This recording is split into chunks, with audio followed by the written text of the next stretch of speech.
Chapter 3. Dear you, I'll bring you down my own memory lane with this one letter.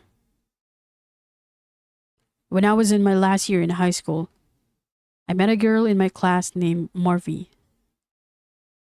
Okay, let me call her that way because back then I usually treated her as a guy, even though she's a girl, a buddy, a friend.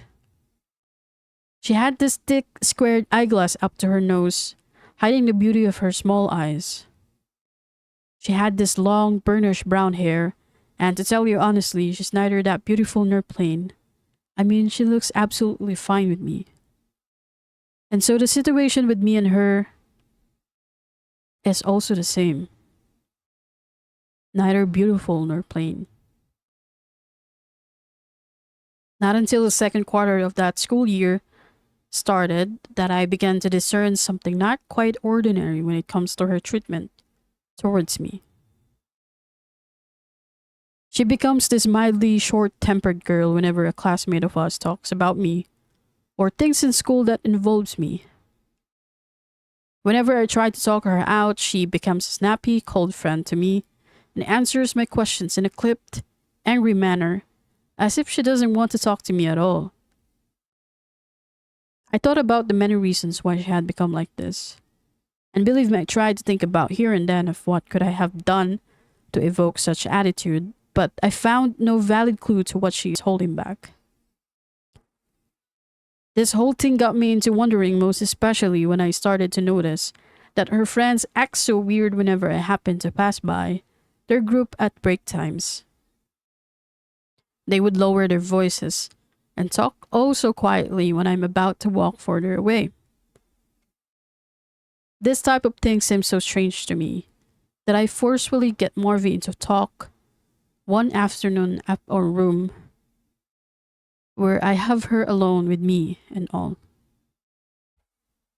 When the silence finally surrounded us, I asked what the matter was. "It's because I like you," she said. Honestly, at that moment, I don't even know what to reply. It was the first time someone told me so bravely that kind of affection, with her breaking voice and all. It's like a scene from a movie where a girl and a boy finally let out their feelings for one another. But at this kind of movie, I'm definitely not the boy, for I don't have feelings for her to confess. I just stared at her through those thick glasses, too moved to even say a word. She even told me afterwards that most of her friends know what she feels for me and she'd like to keep it as a secret only.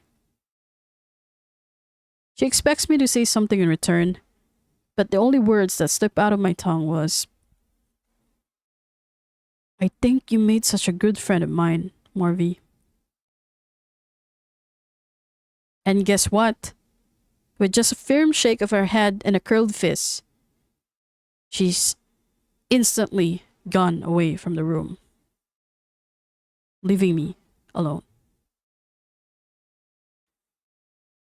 I guess everything since then, everything would change, and yes, they did. But not in a way I expected. We kept in touch more personally than before, we texted more frequently, and we even met sometime the day before Christmas on a church and attended the mass.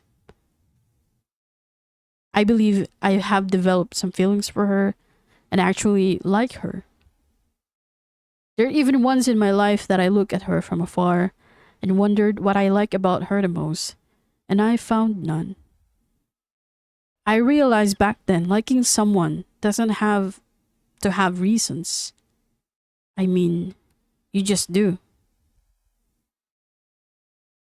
Looking back, I know so much has changed, and so does my heart and hers. She's now in college, like us, and she's now with someone that I think really deserves the best of her.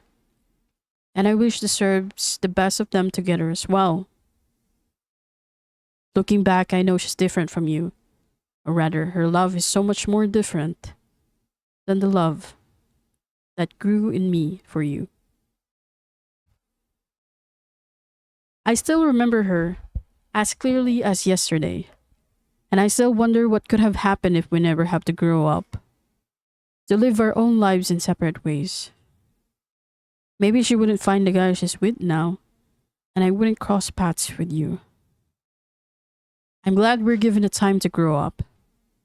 I'm glad all the years of cruising, of every turns and stops, leads me right next to you.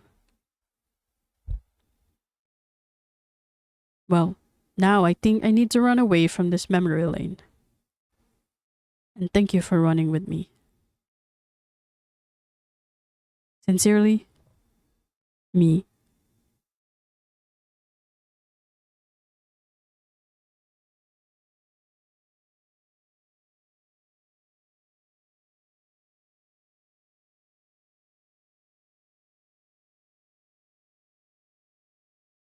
Dear you, I would never forget that day when we met by chance somewhere in school, along the hallway to be exact. And you actually did a little poke joke on me. You naughtily grasped my bag and making me stop. The funny thing is, you hide somewhere a wall in a locker, and you thought I would not see you, but I did. And when our eyes meet in mockery, you laugh a little bit, and I did too. For hearing your voice was all I needed to get through that day. From being tired, from all that school hours. You quickly said goodbye, and with the wind you were gone. And I was hanging on by the air.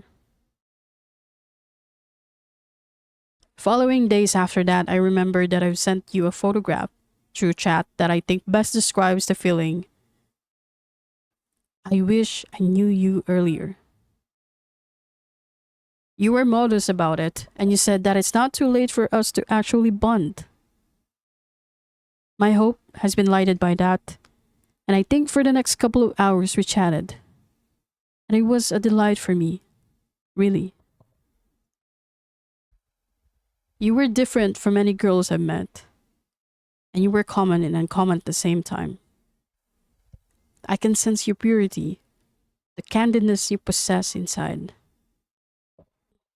What awed me most is the fact that you didn't see it by yourself, and that makes you more exquisite than the others. I wish you'd be able to see it and be proud of whatever you have become and whoever you will become. It would be such a privilege for someone to share yourself with them, even your life with them. As for me, I would still be writing and hoping and dreaming. Call me a fool, a loon, but this is how I see you. A dream waiting to come true. Sincerely, me.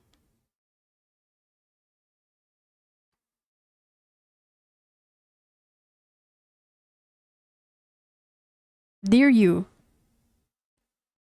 this is the day that you've asked me that you would like me to call you as everyone else.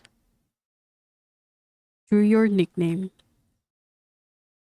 I guess it would be fine that it would somehow end the gap between you and me. You yourself said to me that I am not the others anymore, and that you treat me as a friend, a valuable one. Of course, that would suit me fine, yet I can't help but wonder at the thought. I don't think I would ever be used to calling you by your nickname. And yes, I'll admit, you have a cute nickname. It suits the cuteness in you.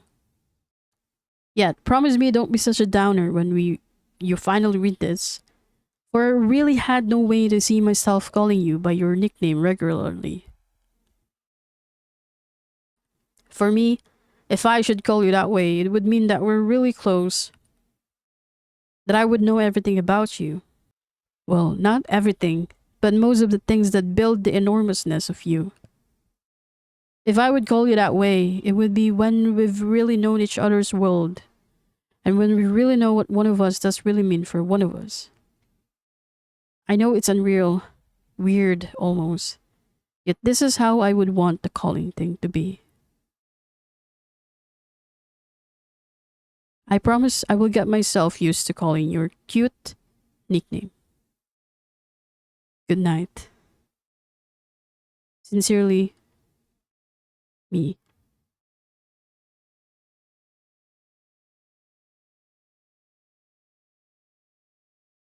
Dear you, I looked upon your online pictures yesterday, and guiltily I did die a little inside. For your smile really affects me. I found myself smiling as well.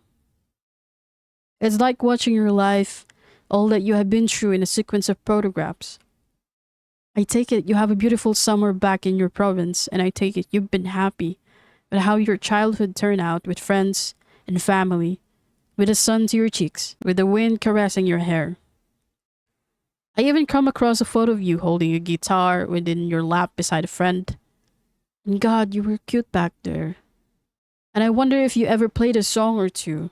When I could remember that night you told me that you weren't that good with the instruments and you praised me for being skilled with them. You have a wonderful start of life in a wonderful place, in a paradise like sanctuary where you once told me is where your mother has brought you to life. I've also come across through your photos taken with your friends and past classmates and your past love. I see you pouting in the picture with him beside you. It seems like a really light relationship, you with him with you. You were smiling out from the corner. I wonder what happens at the end of you and him, or if you ever had a good end. I know it's been over for a year now, yet I know he's still with you at times. Or rather, the memories with him. I take it you've been stressed these days, and I know you wouldn't even bother to get to know someone. Is writing things about you, well, someone like me. Your final defense for your group's research is fast approaching, and you've been so tense about it. I'm still hoping that things would change, yet also knowing they won't. Because the universe told it so, and I guess I'll be somehow used to it. It's not every day I fell in love, but I did somehow. Over and over again. Since the day I met you. Sincerely, me.